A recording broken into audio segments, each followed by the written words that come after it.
핵심은 소련이었죠. 핵심은 소련이었습니다. 일단은 마오쩌둥도 막 김일성의 남침을 지지하고 있었는데 문제는 이제 서로 이제 시기가 달랐던 거죠. 마오쩌둥도 그래. 너희들도 이제 남한을 적화시켜야지, 해방시켜야지. 근데 내가 대만을 먼저 한 다음에 마오쩌둥 그 생각을 하고 있었던 거죠.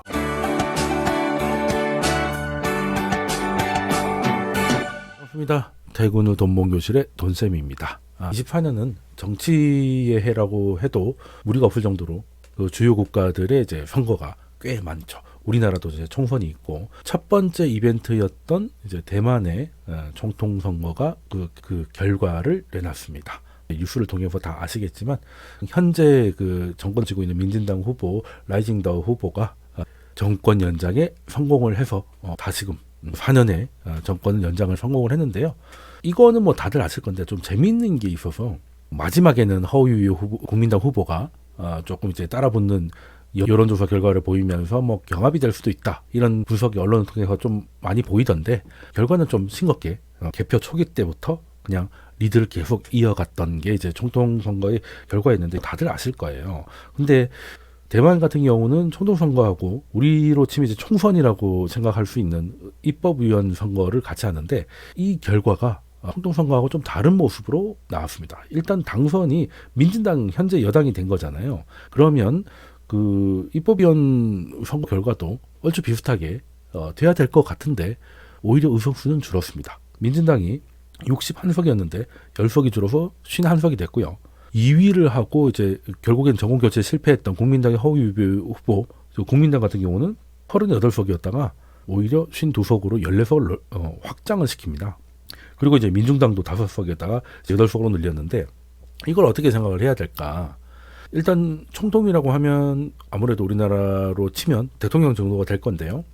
대통령이 국가 안보, 외교 이런 쪽으로 권한이 많이 있으니까 대만이 이제 가야 할 길은 친중이 아니라 이제 반중, 친미라는 것을 대만 국민들도 총통 선거를 향해 의사 표시를 했는데 총독은 그렇고 보통 의회 같은 경우는 이제 나라 사람들을 많이 챙기는 정책 같은 것들을 입안하는 곳이니까 그 민진당이잖아요. 민진당이 민주 진보당인데 진보당이다 보니까 가끔은 이제 굉장히 좀 과격한 진보적인 정책이 나올 때가 좀 있었습니다. 그러다 보니 거기에 대한 또 견제가 필요했다고 생각을 했는지 여기서는 오히려 이제 국민당의 의석수를 늘려주면서 절묘하게 균형을 잡았다라 볼 수 있지 않을까 뭐 이런 생각을 좀 해봤습니다. 이 사진은 저는 이제 선거 결과가 끝나고 나온 사진인 줄 알았는데 이게 투표소에서 사람들이 이게 투표를 기다리고 있는데 걸려있는 국기들을 이제 찍은 사진이라고 하더라고요. 그럼 이거 사전선거 운동이 아닐까 싶을 정도인데 미국, 대만,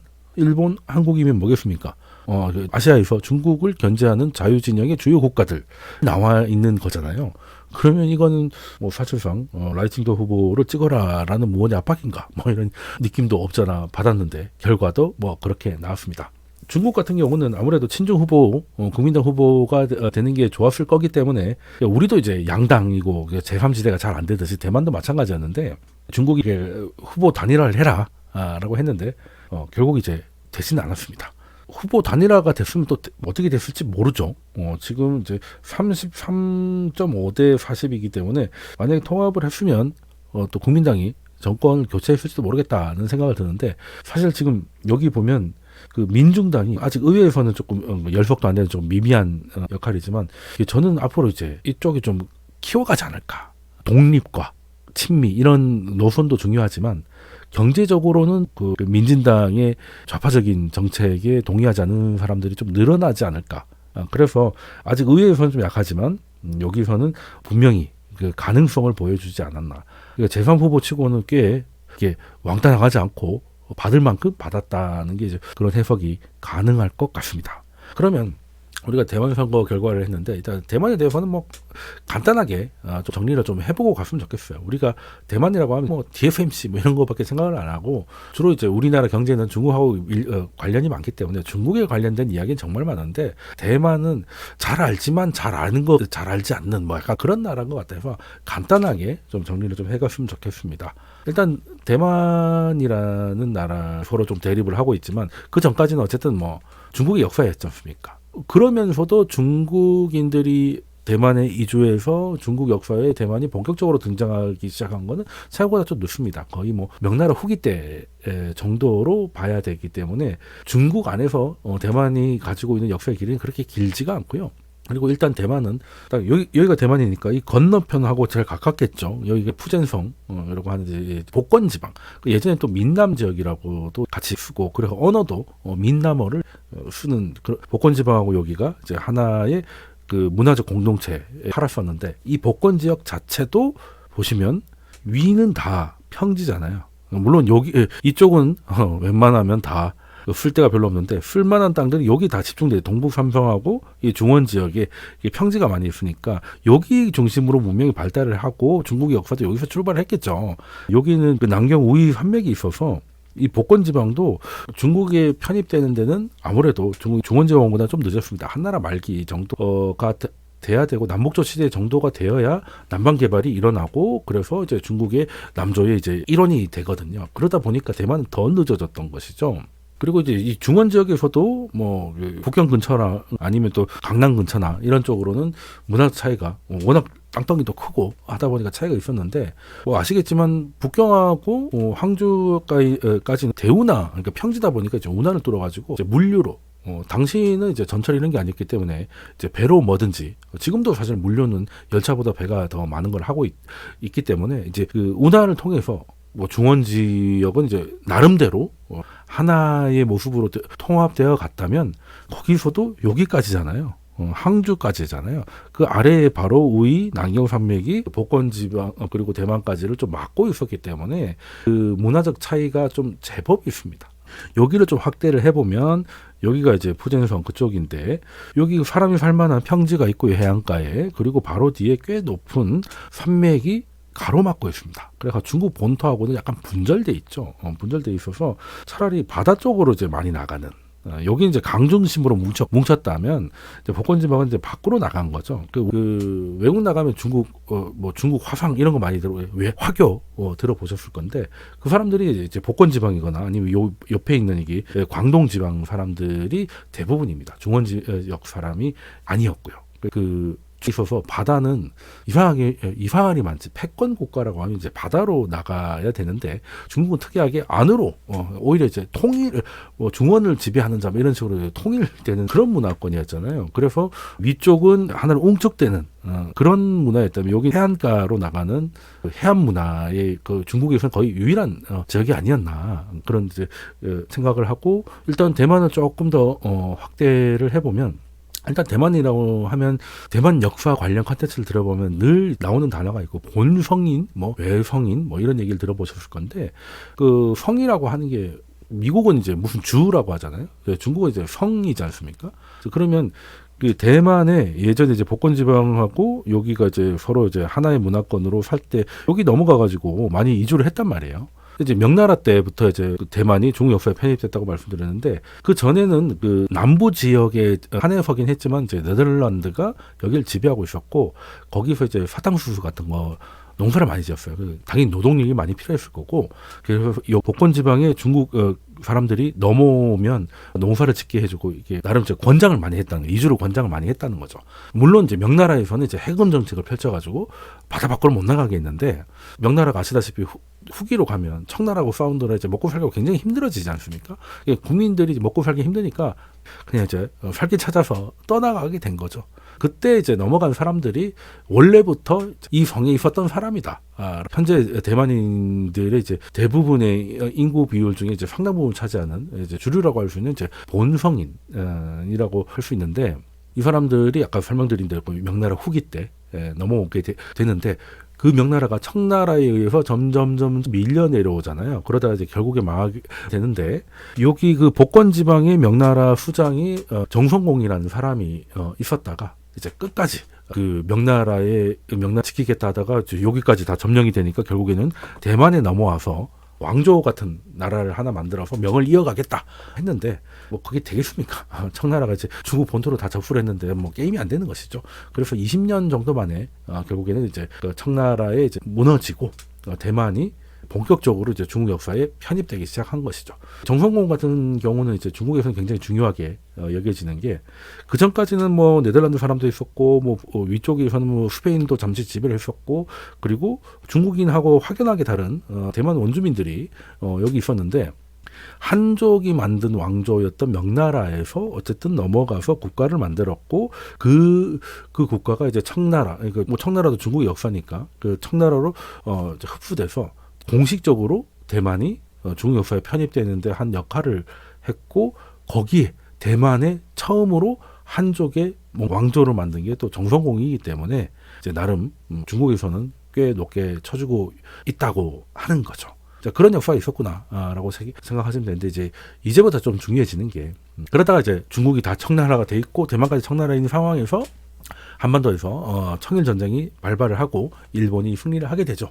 그러면서 시모노세키 조약을 맺는데, 거기서 재미있는 것들은 거기에 표현이 있죠. 뭐 조선은 독립국이다. 뭐 당시에는 뭐 조선이 일제 시대도 아니었는데 왜 그런 얘기가 특히 청일 전쟁에서 나왔는가 하면, 당시 조선이 아마 청나라의 이제 속국의 관계였기 때문에 청나라부터 독립을 해라. 그러니까 일본이 조선을 먹으려면 조선이 청나라 밑에 있는 것부터 끊어야 되지 않겠습니까? 그래서 이제 좋게 표현해서 조선은 이제 독립국이다.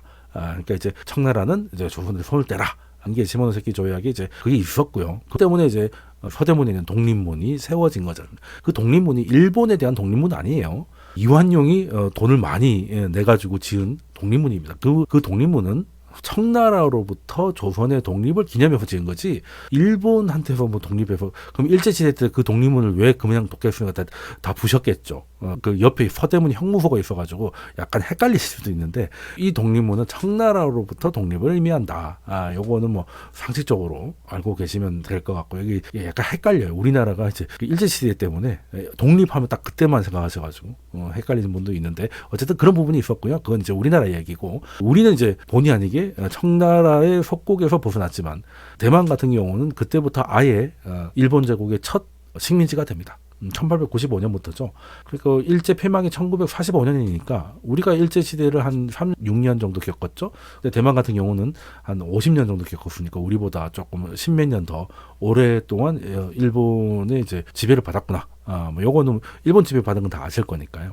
자, 그러면서 일본이 이제 결국에는 이제 패망을 하게 되고 45년에 우리랑 같이 이제 독립을 하게 됩니다. 독립을 하게 되니까 그때부터는 이제 그 중국이 이제 그 유명한 국공내전, 그러니까 국민당하고 이제 공산당이 이제 싸움을 하는데, 당시 대만은 국민당의 영향력이 있었기 때문에 국민당 사람들이 대만에 와서 이제 실질적인, 그러니까 사실은 이제 본성인들이 있는데, 그때부터 그러고 나서 국공대에 지잖아요. 심지어 국민당이 지니까 이제 더 많이 도망왔을 거 아니야. 이제 그 사람들이 사실은 이제 본토에서 져가지고 대만으로 왔는데, 대만에서는 이제 본성인들을 이제 지배하는 거죠. 사실 처음에는 뭐 같은 중국 사람들인데 우리 민족 아니야라고 했는데, 그건 이제 본성인들의 생각이었고, 외성인들은 본성인들을 통제하려는, 자기들은 또 숫자도 작은데도 불구하고 그랬던 기억이 있습니다. 그것 때문에 우리하고 조금 다르게 일본이 떠나가고 외성인들이 와가지고 우리를 더 핍박한다, 차라리 일본 놈들이 낫다, 이런 정서가 대만에 좀 있어가지고 우리보다 일본 지배를 십몇 년이나 더 받았던 대만이지만 반일 감정은 우리보다 좀 약하다. 그러니까 대만은 의외로 일본을 좋아한다는 얘기 한번 들어보셨을 건데, 그게 이제 본성인들이 외성인들의 지배에 대한 반감 때문에 차라리 일본 놈들이 나서가 되는 거죠. 실제로 조선 총독부가 있고 대만 총독부가 있었는데, 조선 총독부보다 대만 총독부가 좀 더 유한 정책을 많이 썼습니다. 예, 그렇기 때문에, 그러고 들어온 외성인들이 되게 핍박을 많이 했어요.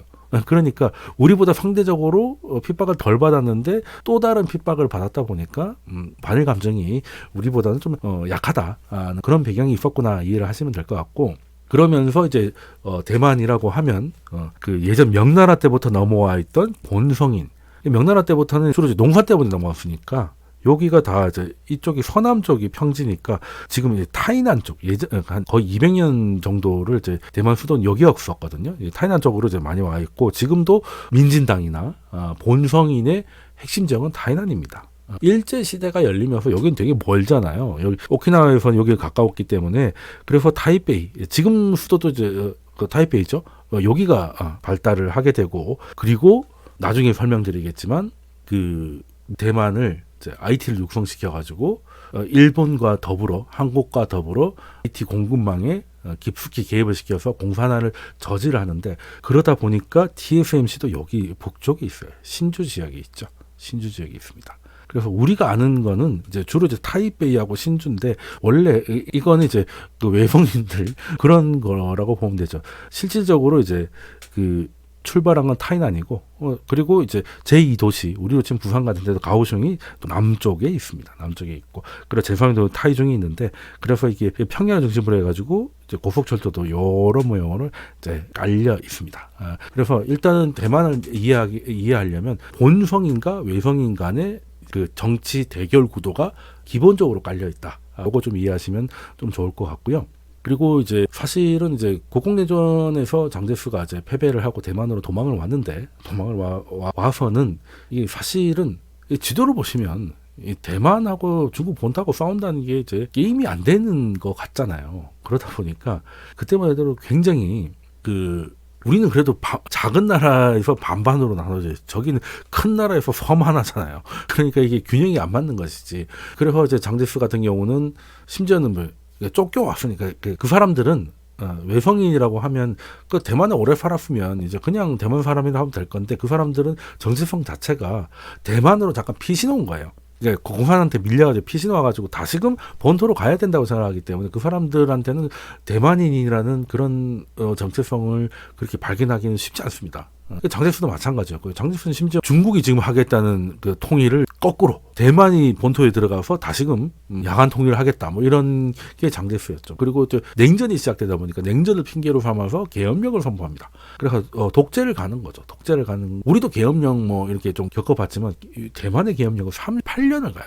굉장히 길었습니다. 굉장히 길었고, 언제까지 가냐면 80년 10월에 냉전이 거의 종식되지 않습니까? 고르바초프가 이제 미국을 방문하면서 사실상 이제 냉전 구도에 이제 종식을 그때까지 연결됩니다. 그때까지 연결됐고, 계엄령뿐만이 아니라 독재는 기본인 거죠. 민진당이 있긴 있었습니다만 일단 계엄 상황에서는 야당을 만들 수 없는 상황이기 때문에 굉장히 핍박을 많이 받을 수밖에 없었고, 그런 상황에서 뭐 선거해봐야 뭐 뻔한 거죠. 계속 장제스 이런 식으로 가고, 심지어는 75년에 장제스가 사망한 다음에는 여기 나와 있는 장제스의 아들 장진고가 다음 총독이 됐죠. 쉽게 말해서 권력이 세습된 건 완전 독재죠. 지금 중국하고 지금도 뭐 모르겠습니다. 시진핑이 나중에 나게 들어가지고 시진핑 아들한테 할지는 모르겠으나, 아직 시진핑은 이제 시작한 지 얼마 전에 지켜봐야 될 것 같고, 그래서 일단 그때는 권력 세습까지 이어졌으니까 사실 뭐 말이 좋아 자유 중국이지 뭐 자유롭지도 않았구나, 뭐 이런 생각을 좀 해볼만 하고요. 근데 다행히 장진권은 장제스하고 조금 달랐습니다. 일단 좀 현실적이었던 것 같아요. 중국의 본토 공격은 사실상 이제 불가능한 얘기고, 그리고 외성인들의 본성인들을 이제 많이 핍박을 했다 그랬잖아요. 그 대표적인 사건이 2283인데 그 중동의 봄하고 비슷합니다. 먹고 살기가 힘든 사람들이 이제 예전에는 시골에서 담배 잎을 키워가지고 이렇게 팔기도 했었잖아요. 근데 이제 담배라는 건 대부분 나라에서 전매 제도를 하기 때문에 이제 나라가 다 이걸 사가지고 나라만이 팔 수 있는 뭐 그런 상황이기 때문에 우리는 뭐 담배 자판을 보기가 좀 어려웠는데, 뭐 대만은 전매제는 아니었지만 사실 그 민간인들이 담배 파는 거를 이제 많이 단속을 했었어요. 단속을 하다가 주로 이제 먹고 살기 힘든 본성인들이 이제 노점을 많이 했겠죠. 그러다가 단속이 됐습니다. 단속이 되면 그냥 갖고 있는 담배는 뺏기고 끝나면 되는데 두드러 팬 거죠. 과잉 진압이 된 겁니다. 심지어 또 여성이었는데, 여성이 완전히 피범벅이 될 정도로 두드러 맞고, 이런 것들이 이제 대중들이 그걸 보고, 안 그래도 외성인들한테 억압받는 본성인들이 불만이 많았는데 그걸 보니까 이제 눈이 뒤집힌 거죠. 그래서 경찰서에 쳐들어가서 그 폭행을 했던 경찰도 때려 죽이고, 그 옆에 있는 경찰까지 한 2-3명을 이제 때려 죽이면서 이제 일이 뭐 엄청나게 커져요.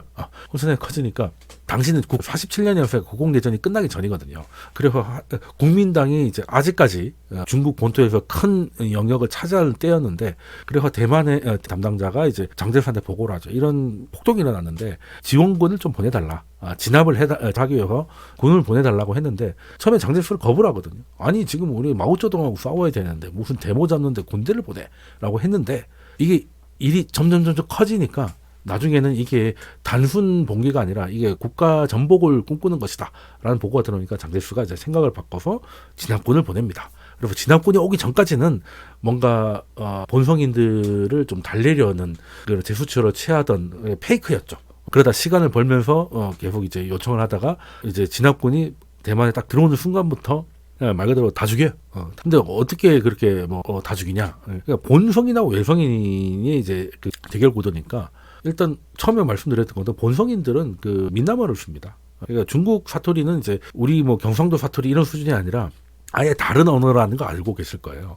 그러니까 본토에 있다가 국민당의 간부로 온 외성인들은 민남어를 쓰지 않죠. 그러니까 중국 본토에서 쓰는 뭐 보통말 이런 걸 쓴단 말이에요. 그러니까 이제 서로 언어가 다른 거죠. 그러니까 간단합니다. 경찰 진압군들이 돌아다니면서 사람들만 보이면 보통으로 말을 걸어요. 근데 대답을 못 한다. 아니면 대답을 하는데 민남어다. 그럼 다 죽이는 거야.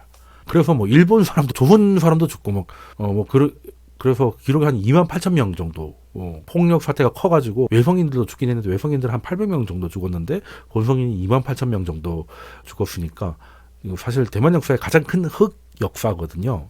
이게 무력 진압을 해가지고 3만 명 가까운 사람을 이제 그냥 학살을 나는 그냥 돌아다니면서 보이면 다 죽였다는 얘기밖에 안 되는 거거든요. 당시에 대만 인구 800만 될까 말까 였다고 하는데 거기서 3만 명이면 되게 뭐 우리로 치면 제주도 4.3 뭐 그 정도 될 것 같습니다. 뭐 동네 주민들 재산날이 거의 동일한 뭐 그런 상황 아픈 역사가 있었던 거죠. 그래서 이것들에 대한 그의 분노가 굉장히 컸고 그게 얼마 전까지도 대만의 정치라고 하면 이제 본성인과 외성인들의 이제 대결 구도, 우리로 치면 이제 뭐 국힘과 이제 민주의 대결 구도 프레임하고 이제 그 프레임이었다 보시면 되는데, 문제는 이제 이 사건이 장제스가 이제 진압군을 보내가지고 일이 커진 거니까 대만에서는 이제 금기어였죠. 38년간 이어진 계엄령 상황에서는 말도 못 꺼냈던 겁니다. 근데 9년 정도 돼야 그 장진거 다음으로 이제 그 사람이 처음으로 리덩후인데 처음으로 사과를 하게 되는, 어떻게 보면 우리랑 좀 닮은 면이 좀 있긴 있는 것 같죠. 자, 그럼 다시 장진고로 돌아온다면, 장진고는 그래서 2.28 사건 이런 것 때문에 그 외성인에 대한 본성인들의 이제 민심이 굉장히 안 좋았잖아요. 그걸 달래기 위해서 많은 정책을 내세웠고, 그리고 결국에 87년에는 38년간 이어졌던 계엄령을 해제를 합니다. 계엄령을 해제를 하고, 그리고 자신은 권력 세습을 받았잖아요. 그래서 권력 세습을 중단시켜요. 물론 그때만 해도 직선제까지는 아니었죠. 근데 세습은 안 하겠다는 거예요. 아들한테 물려주는 건 아닌가. 직선으로 뽑는 건 아직 멀었는데 세습을 끊는 거예요. 그래서 장진고가 리덩후이를 지명을 했는데, 리덩후이도 장진고의 이제 민주화의 초석 깔기를 계속 이어갑니다. 국민당 안에서 반대가 엄청났는데 총독 직선제를 도입을 했고요. 그리고 96년에는 처음으로 직선제가 실시됐는데 그 직선제를 통해서 다시금 당선이 됩니다. 어떻게 보면 우리는 뭐 광주 민주화 운동이라든지 이런 식으로 투쟁에서 아래에서부터 민주화를 이뤄냈잖아요. 그렇죠? 그게 우리 87 6공화국 출발이잖아요.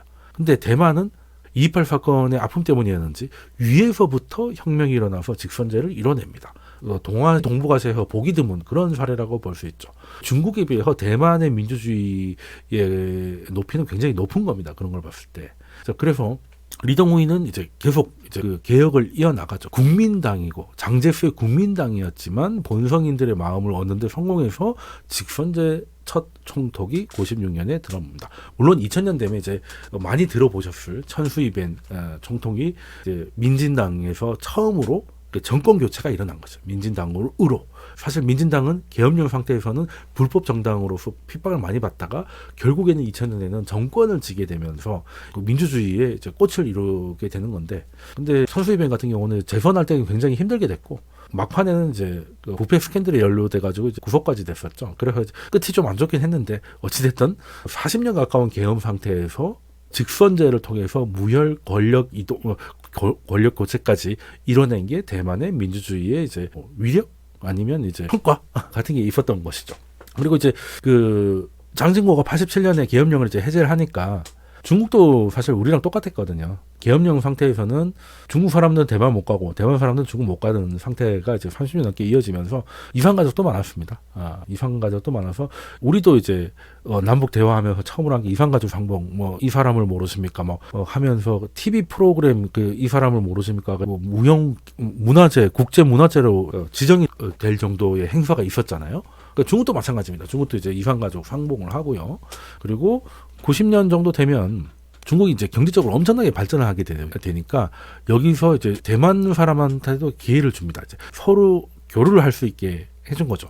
그러니까 중국 사람이 대만 갈 수 있고 대만 사람이 중국에 들어올 수 있고 심지어 이제 부동산을 살 수도 있게 해주고 중국 본토에서 사업을 할 수 있게 해줬습니다. 그러다 보니까 대만의 사업가들이 큰 시장인 크고 성장하고 있는 중국 본토 시장에서 엄청나게 대만에 보면 지금 TSMC가 너무 커서 그렇지 거기 있는 큰 회사들 보면 대부분이 대만에서 장사하는 기업 많지 않아요. 대부분 본토에서 많이 합니다. 그러다 보니까 이제 그런 사람들은 다 이제 중국 편이다, 친중이다 얘기 나만도 한 것이죠. 그래서 90년대 해가지고 후진타오 시절 때까지 어떻게 보면 지금 시진핑이 뭐 통일하겠다 이런 얘기를 하는데 굳이 따지고 본다면 두 나라가 통일할 수 있었던 가장 좋았던 시기는 후진타오하고 마잉주, 그러니까 마잉주도 이제 국민당 총독이었으니까 그 두 사람이 이제 가장 결이 맞았었거든. 후진타오는 지금 시진핑에 비해서는 굉장히 민주적인 정책을 폈던 사람이고 마잉주도 주로 경제를 주로 얘기를 하긴 했었지만 중국에 대해서 거부감이 별로 없었고 이번에 그래서 마잉주 이제 국민당 도와준다고 뭐 시진핑을 믿으라 이런 얘기했다가 오히려 후폭풍으로 선거에 졌다 이런 분석도 있는데 뭐 그럴 만도 한 것 같아요. 근데 그때 지금은 그렇지만 마잉주 총통일 때는 되게 분위기가 좋았습니다. 그때는 중국 경제가 너무 좋았을 때니까 그냥 중국하고 뭐 싸우고 자시고 할 거 없이 그냥 같이 돈이나 잘 벌자 뭐 이런 분위기가 사실 있긴 했는데 문제는 이제 후진타오와 마잉주 시대가 끝나고 나서부터는 이게 시진핑으로 넘어오면서부터 이제 중국이 본색을 드러나기 시작하는데 이제 대표적인 게 이제 14년에 우산혁명. 물론 9년에도 홍콩의 민주운동이 있었지만 그 시작은 2014년에 그 우산혁명이죠. 이때 어떻게 됐습니까? 일국 양제의 약속을 이제 깨기 시작한 거죠. 만약에 대만 사람이었으면은 그 중국 본토 사람들에 대해서 유대감을 가졌을까요? 아니면 홍콩 사람들하고 유대감을 가졌을까? 당연히 홍콩이죠. 일단은 중국이지만 자유가 상대적으로 굉장히 그리고 간접 선거긴 하지만 선거도 있고 여기는 이제 그 아시아 국가들의 민주화 수준을 표시한 자료인데요. 중국이 1.94, 뭐 2가 조금 안 됩니다.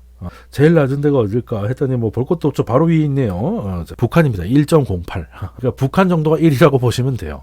그럼 우리는 얼마나요? 803이고 일본이 8.3이니까 뭐 얼추 비슷한데 일본이 조금 더 높은 점수를 받고 있구나라고 보시면 되는데 아시아에서 가장 높은 데가 물론 뭐 제일 높은 거는 9.6의 뉴질랜드가 있는데 여기는 좀 독특하니까 좀 빼기로 하고 그냥 이제 진짜 이제 아시아라고 하면 대충 이런 느낌이니까 여기서 최고의 점수를 받은 데가 다름 아닌 대만입니다. 8.99죠. 그러니까 쉽게 말해서 아시아에서 가장 고도의 민주화를 이뤄냈던 대만인들이 그나마 비슷해 보이던 홍콩이 그 홍콩은 볼까요? 한 5.28이니까 뭐 그래도 중국 아니지만 어쨌든 그 제도를 인정받으면서 최대한 점수를 했는데 지금 많이 내려오겠죠. 지금 많이 박살이 났을 겁니다. 적어도 한 3, 4로 떨어지지 않을까. 라오스도 1.7인데 한 요때까지 떨어지지 않을까 싶은데 대만 사람들이 홍콩의 망가지는 모습을 보면서 그 견디기가 굉장히 어려웠을 거예요. 그때부터는 사실은 이제 그 대만이 중국과 뭔가 통일을 한다거나 뭐 아니면 뭘 한다거나 우리 그냥 통일해가지고 돈이나 열심히 벌자 이런 얘기가 안 먹히기 시작했던 거는 이제 홍콩이 망가지는 것을 보고 이제 그냥 간단한 거예요. 우리가 제2의 홍콩이 될 수 없다.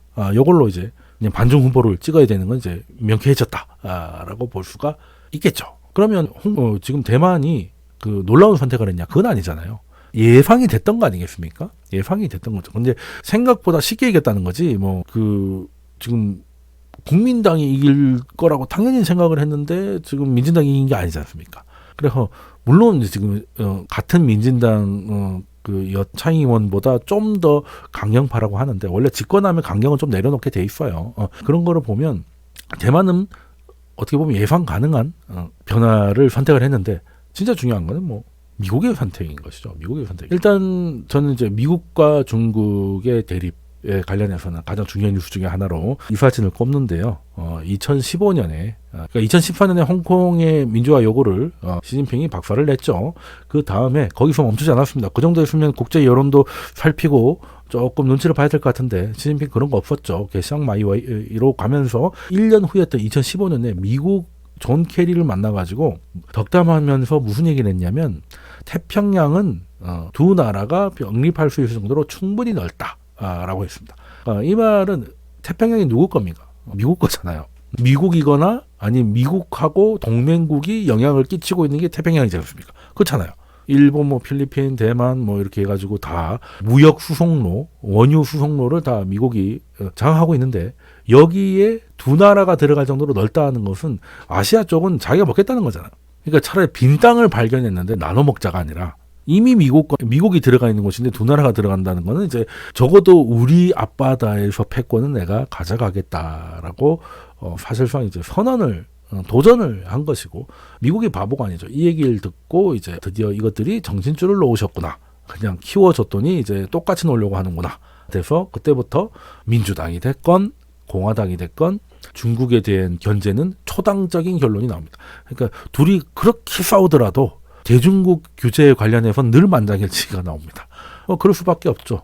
중국이 된 게 미국이 끼워줘서 그런 거잖아요. WTO에 넣어주고 막 이렇게 각종 특혜를 줘가지고 미국이 만든 무역 질서 WTO에 거기다가 넣어줬기 때문에 중국이 수출을 하고 하면서 된 거 아니겠습니까? 엄밀히 말해서 미국은 iOS를 깔아놓은 건데 거기에 중국이 앱으로 들어온 거예요. 근데 앱이 iOS를 깔려고 하니까 OS에서 그냥 차단 깨갱하는 것이죠. 그렇다고 보시면 되는데 물론 여기에 트럼프식 제재가 있고 민주당식 제재가 있습니다. 지금 이제 바이든 대통령이니까 민주당식 제재라고 한다면 일단 대만을 레버리지 삼아가지고 중국을 압박하는 건 공화당과 똑같습니다. 트럼프도 상임위원이 당선이 됐을 때 직접 전화를 해가지고 당선 축하한다라고 얘기를 했었죠. 근데 그런 적이 없었거든요. 누가 당선이 됐어도. 왜냐하면 일단은 표면적으로 이제 고가로 인정을 안 했기 때문에. 근데 트럼프가 당선이 됐는데 전화도 못하냐 이런 식으로 나와가지고 그때 기자들이 약간 놀랬던 기억이 나는데 사실 몰라서 그랬겠습니까? 중국을 압박하기 위한 거였는데 근데 트럼프의 방식은 민주당 방식하고 조금 다른 게 동맹하고 같이 하는 것보단 미국이 직접 만지면서 동맹국한테는 이제 돈을 받는 우리도 왜 그때 안보 분담금을 5배 어쩌고저쩌고 하는 것 때문에 뉴스 많이 들었잖아요. 이제 그런 방법론적인 차이일 뿐이었지 민주당은 오히려 전화는 더했죠. 낸시 펠로시 같은 경우는 대만에 직접 갔습니다. 이렇게 하면서 미국이 중국에 대한 입장을 분명히 하고 있는데 그래서 미국이 어떻게 할 거냐에 따라서 사실 달라지는 것이고 이번에 미국이 대선이 있잖아요. 그럼 그때까지는 중국은 아무것도 안 할 겁니다. 트럼프가 될지 바이든이 될지 일단 그 패를 보고 결정을 하는 것이지 중국이 지금 괜히 침한다거나 뭔 짓을 해가지고 미국 여론을 자극해가지고 오히려 그 여론의 역풍을 막거나 아니면 트럼프가 더 힘을 받게 되거나 이게 원하지 않았던 결과들이 나올 수 있기 때문에 올해는 중국은 가만 지켜볼 것이다. 물론 반중 후보가 됐기 때문에 그냥 경고, 협박 이런 건 있을 수 있겠지만 액션은 있어도 올해는 절대 없을 것이다. 일단 대선 결과 보고 하는 것이죠. 근데 이제 그러면 미국이 선택이 중요하고 이제 반중 친미를 선택했다고 하지만 그렇게 단순하게 볼 문제는 아닌 것 같습니다.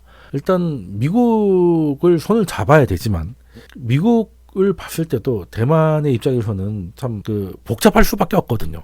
아픈 기억이 있고 일단 제가 가지고 온 거는 1950년 정도로 돌아가면은 우리도 마찬가지였죠. 미군이 한반도에 철수를 하고 그리고 중국은 이 넓은 땅이 다 중공군이 되고 대만 하나만 남아 있어 가지고 사실상 일촉즉발이었죠. 우리도 마찬가지죠. 그때는 한반도가 더 위험하냐 대만이 더 위험하냐 경쟁하는 느낌이었어요. 그런 와중에 미국이라도 어디 확실히 스탠스를 잡아주면 좀 좋으련만 미국은 반대 스탠스를 취하죠. 그냥 한반도가 됐던 대만이 됐던 개입할 생각이 없다는 얘기를 계속합니다. 일단 49년 3월부터 해가지고 대만과 한반도는 미국 방위선 밖이다. 이런 얘기를 미리 한번 던졌고요. 그리고 12월에는 이제 대만의 전략적 중요성은 군사 행동을 할 정도는 아니다. 그러니까 이제 중공군이 쳐들어와도 대만이 그렇게 미국이 군대를 보낼 정도로 중요하지 않다라고 얘기를 한 거죠. 이거는 뭐 침공을 하란 얘기인가 싶기도 한데, 그것도 모자라서 1950년이 되면 트루먼이 직접 나와가지고 군대를 이용해가지고 분쟁에 개입할 의도는 없다. 그 분쟁이라고 하면 이제 국민당과 공산당의 대립이었죠. 그냥 미국은 신경 안 쓰겠다는 얘기고, 대통령이 그러니까 이제 국무장관 에치슨, 그 유명한 에치슨 국무장관이 에치슨 라인을 껐습니다. 1월 12일 날 한반도와 대만은 미국의 극동 방어선 밖에 있다. 그러니까 요 밖에서는 너희들 북치고 장구 쳐도 우리는 신경 쓰지 않겠다. 자꾸 전쟁하라는 것 같잖아요. 그리고 결정적으로 그러니까 한국 전쟁이 터지기 한 2달 전쯤 2000년 5월에는 대만 주재 미국 영사가 본국에다가 어떤 보고를 하냐면 3개월 안에 분명히 3개월 안에 공산군이 침략을 할 것이다, 대만에. 그러니까 미국인들의 이제 소개령을 때려달라고 요청을 합니다. 그러니까 이제 딱 보니까 암만 길어도 3개월 안에 전쟁 난다는 거였죠. 실제 그렇게 하려고 했어요. 그러니까 미국이 이런 얘기 안 해도 지금 마오쩌둥은 이제 그 혁명을 완성하기 위해서 대만 하나는 이거 못할 것 같아. 이 중을 다 했는데 열심히 했고, 그리고 이제 또 북한의 김일성도 어떻게든 이게 한반도로 적화시키기 위해서 경쟁을 하고 있었는데 핵심은 소련이었죠. 핵심은 소련이었습니다. 일단은 마오쩌둥도 막 김일성의 남침을 지지하고 있었는데, 문제는 이제 서로 이제 시기가 달랐던 거죠. 마오쩌둥도 그래, 너희들도 이제 남한을 적화시켜야지, 해방시켜야지. 근데 내가 대만을 먼저 한 다음에 마오쩌둥 그 생각을 하고 있었던 거죠. 그러니까 여기 나와 50년 5월이면 전쟁 터지기 2달도 안 남았을 때잖아요. 6월 25일이니까 사실상 2달도 안 남았을 때, 중국에 이제 대만이 있으면, 이게 이제 중국이 동남아라고 많이 놀러 가는 하이난 아시죠? 여기가 점령당합니다. 여기도 국민당이 있었는데 여기서 쫓겨나요. 밀려 나간 거죠. 그러니까 이제 5월이 이렇게 되니까 이걸 보고 대만에 있는 미국 영사가 3개월 안에 쳐들어온다. 그러니까 미국인들 소개령 내려달라. 그 얘기를 한 거였거든요. 그래서 마오쩌둥은 이제 6월 12일, 그러니까 전쟁 터지기 한 열흘 전까지도 계속 명령을 냅니다. 대만을 침공하라. 빨리 침공하라. 근데 왜 빨리 안 했냐? 결과적으로는 못했잖아요. 대만 침공을 못했죠. 왜 그랬냐면 사실 이제 소련 때문에. 그러니까 이게 참 스탈린은 참 교활하다고 해야 되나? 일단은 그 당시 중국은 어떻게 이제 땅에서는 어떻게 했는데, 이 섬 상륙한다는 게 보통 일이 아니라서 이건 해군과 공군이 지원이 있어야 되는데, 그때 인민해방군한테 뭐 그런 게 없었어요. 그런 게 없었습니다. 우리도 6.25 때 초반에 겁나게 밀린 게 뭐겠습니까? 이 탱크, 전차가 없는데 얘네들은 소련전 탱크를 얻어와가지고 밀고 내려오니까 밀려 내려온 거 아니에요.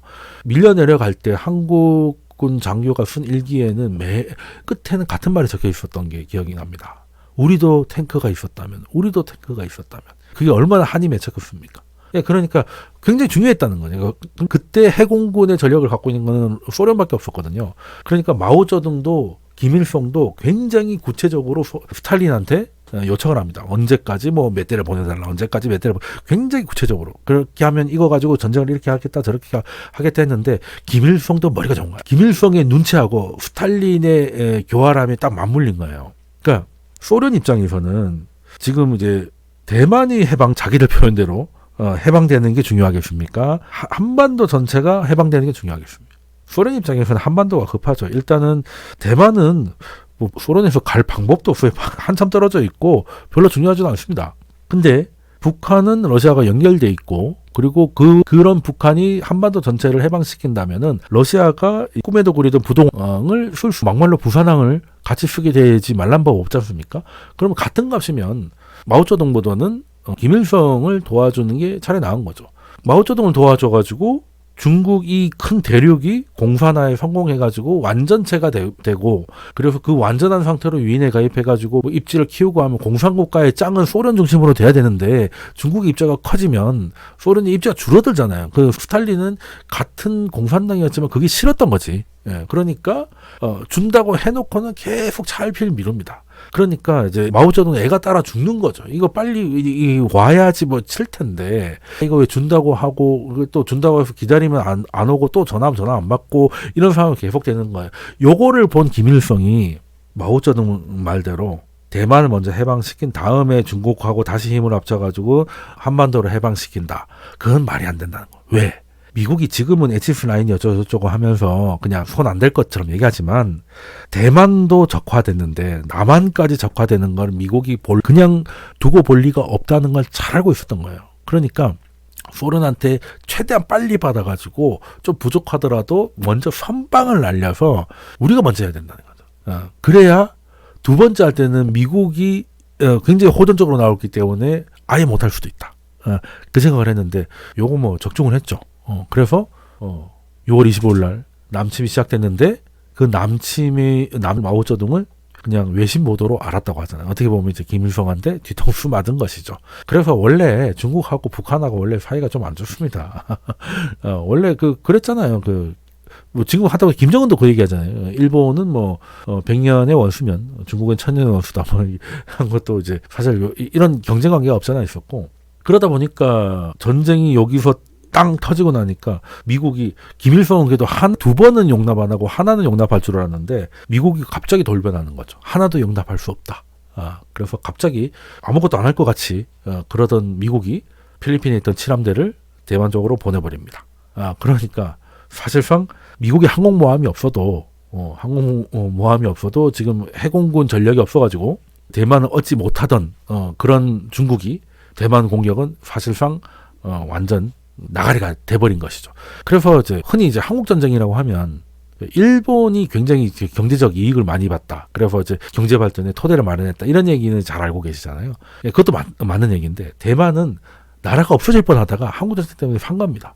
사실은 그때 국제정세를 보면 여기가 됐든 두 군데에서 다 전쟁을 할 수 있는 상황은 아니었어요. 만약에 중국이 당시에 대만을 침공했다면 한국 전쟁은 일어나지 않았을 수도 있죠. 그러니까 역사는 뭐 메이비가 없다고 하지만 어느 정도였냐면 중국이 그렇게 6월 12일까지도 그렇게 적극적이었던 중국이 한국 전쟁 발발로 미군이 참전 의사를 밝히니까 대만 그 본섬은 고사하고 자기 땅에서 바로 2km 떨어져 있는 섬 하나도 접수를 못합니다. 아신 분은 아시겠지만 여기가 금문도가 있고 이게 한자로 이제 진먼도라고 하는데 이 금문도는 여기입니다. 이거 사실 대만 옆에 붙어 있는 게 아니고 이제 그냥 중국 땅에 붙어 있는 거죠. 그리고 옆에도 섬이 하문도라고 해서 하나 있는데 얘는 중국 거예요. 가까운 거리가 1.8km거든요. 1.8km면 한강에서 좀 넓은 데가 2km 좀 넘거든요.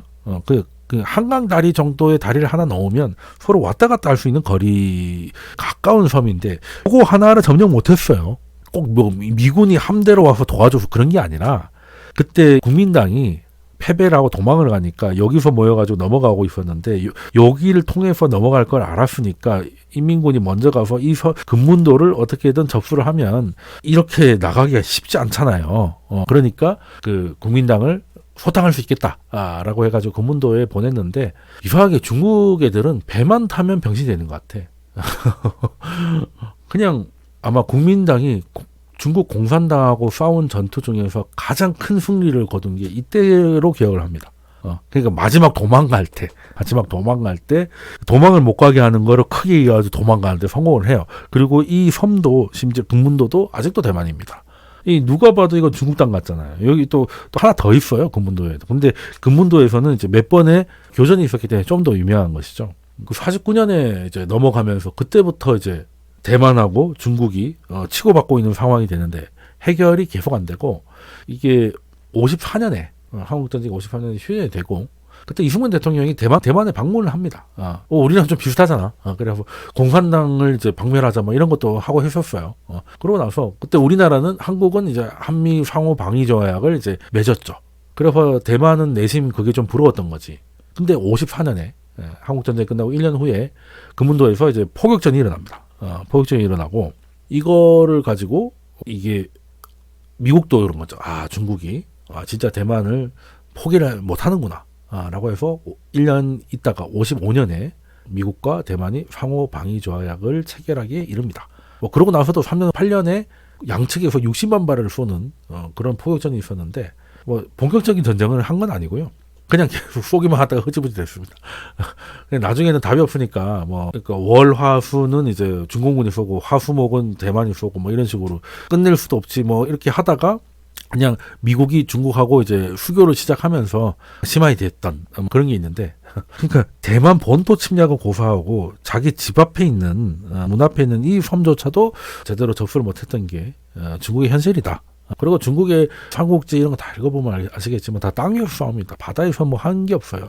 그러니까 패권국이 되려고 하면 해군이 강해야 되고 해양 강국이어야 되거든요. 그래야 이제 보급로나 뭐 에너지 뭐 이런 것들을 다 꽉 질 수가 있는데 중국은 죽으나 사나 그놈의 통일 때문에 지금도 뭐 통일 얘기하고 있는 거잖아요, 결국에는. 그러니까 이제 뭔가 패권국의 느낌이 좀 야하다라고 보시면 될 것 같고 거기에 하나의 증거가 이제 금문도가 아직 여전히 대만의 영토로 남아 있는 거는 그런 현실을 보여준다는 거고요. 만약에 진짜 뭐 문제가 생긴다면 또 54년에도 그랬고 58년에도 그랬듯이 본토를 때리긴 그러니까 금문도에도 뭐 뭔가 문제가 생기지 않을까라는 생각을 해볼만 하죠. 해볼만 합니다. 그러니까 지금은 아는 사람은 아는데 나중에 이런 금문도라는 섬이 있다는 걸 알게 되는 거는 그 말인즉슨 뭔가 사건이 터졌다는 거죠. 계속 몰랐으면 좋겠습니다. 지금 당장은 뭘 하진 않을 것 같아요. 그래서 역사라는 게 재밌습니다. 다 얽혀 있고 그래서 지금 그 대만의 이제 안보 상황이 한반도랑 연결돼 있다는 얘기가 나오는 것도 무리가 없는 거죠. 서로가 지금 연결되어 있다 보니까 지금까지 얘기 들어보면 대만 전쟁이 나야 우리나라가 더 안전해지는 건가? 근데 어느 나라든 양쪽에서 다 전쟁 벌이는 건 부담스러워한다는 건 사실입니다. 양쪽에서 다 전쟁할 수 있는 나라는 미국 정도밖에 없고요. 중국은 한쪽에서 전쟁도 제대로 해본 적이 별로 없어가지고 이 전쟁 경험이 굉장히 중요하거든요. 그런 것들 좀 생각해 볼 필요가 있는 것 같은데, 네, 아시다시피 그렇게 해가지고 대만을 좀 미국이 지켜주는 것 같았는데 결과적으로 핑퐁 외교니 뭐냐면 미국은 중국 본토랑 손을 잡기 시작을 하고 심지어는 이제 19년에는 정식 수교에 이르죠.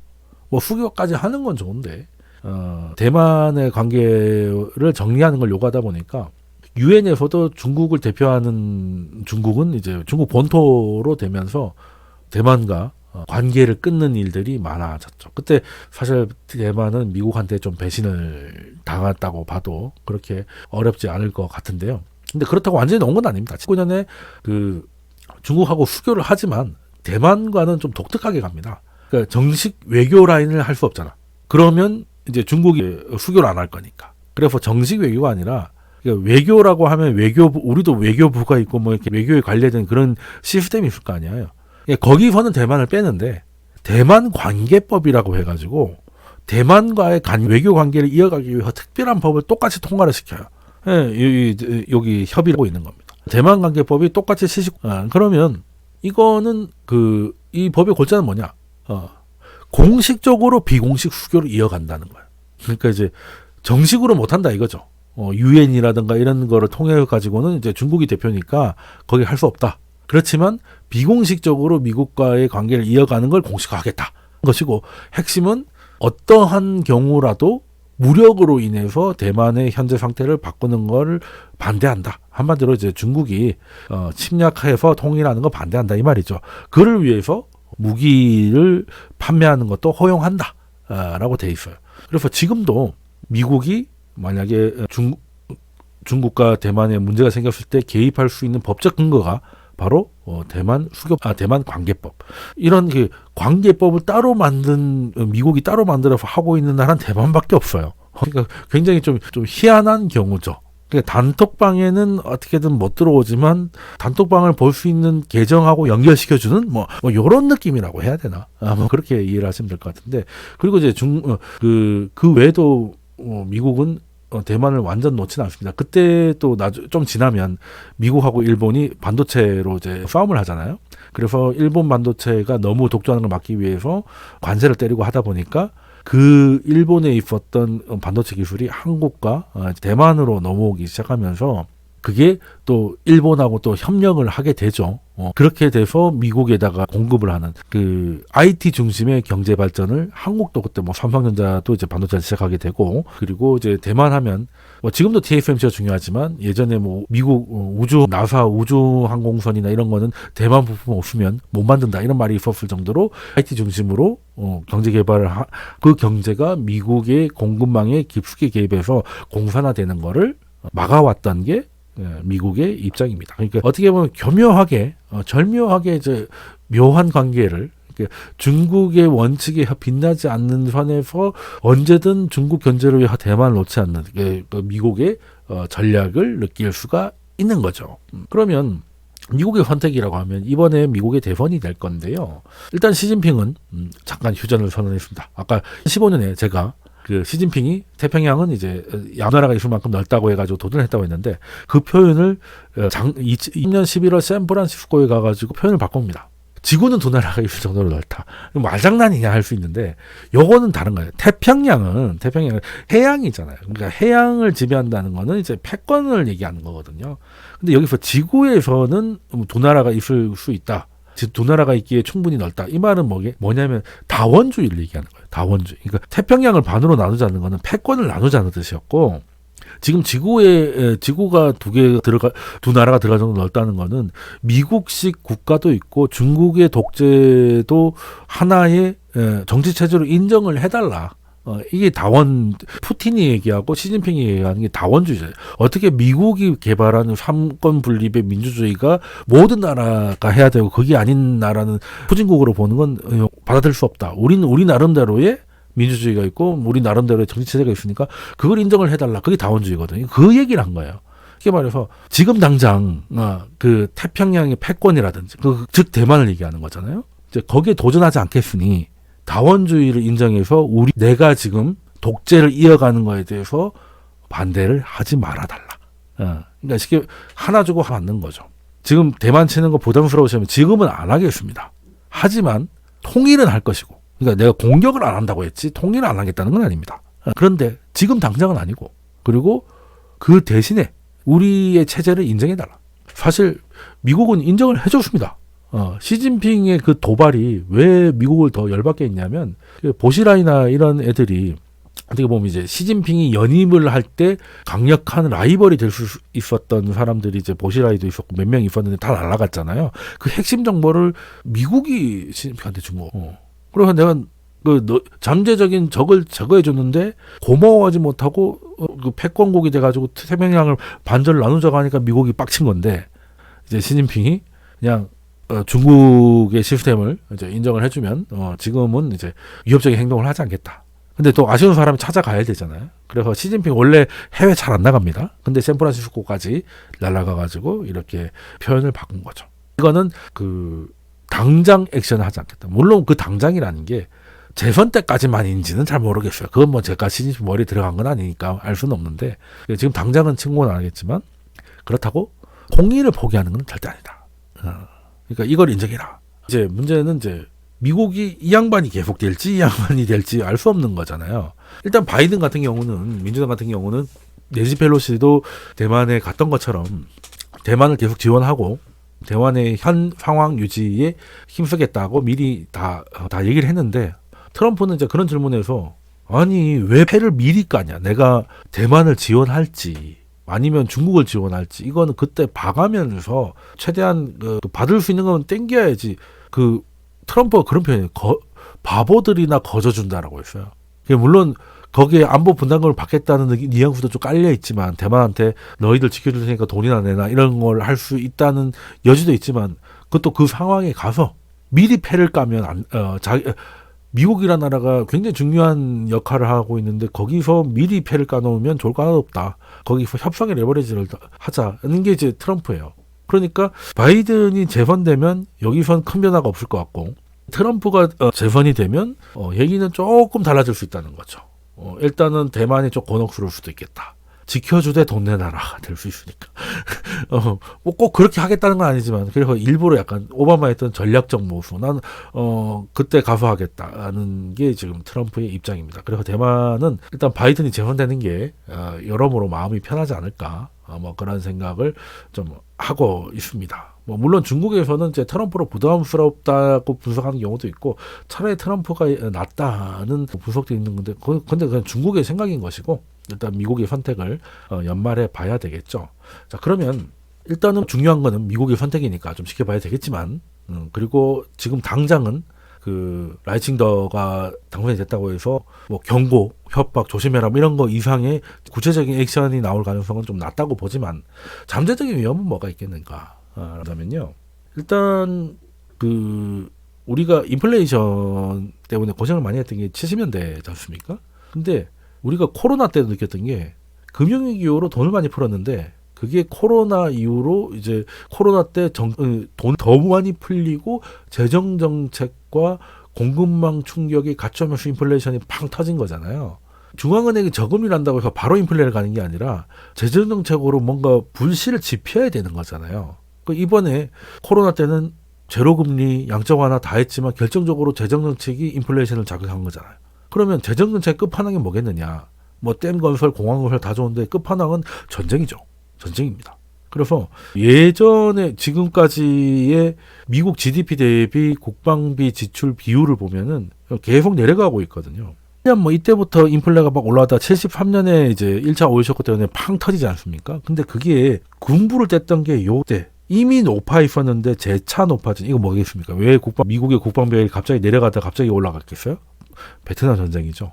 이것 때문에 안 그래도 높은 상황이었는데 재차 높아진 상황에서 돈이 많이 재정정책으로 돈이 많이 풀려 있는 상황에서 오일 쇼크라는 공급망 충격이 오니까 이번 코로나 때처럼 인플레가 팡 터졌던 것이고 그 이후로는 계속 내려갔으니 재정정책이 자꾸 내려가니까 인플레가 맞아들었던 것이죠.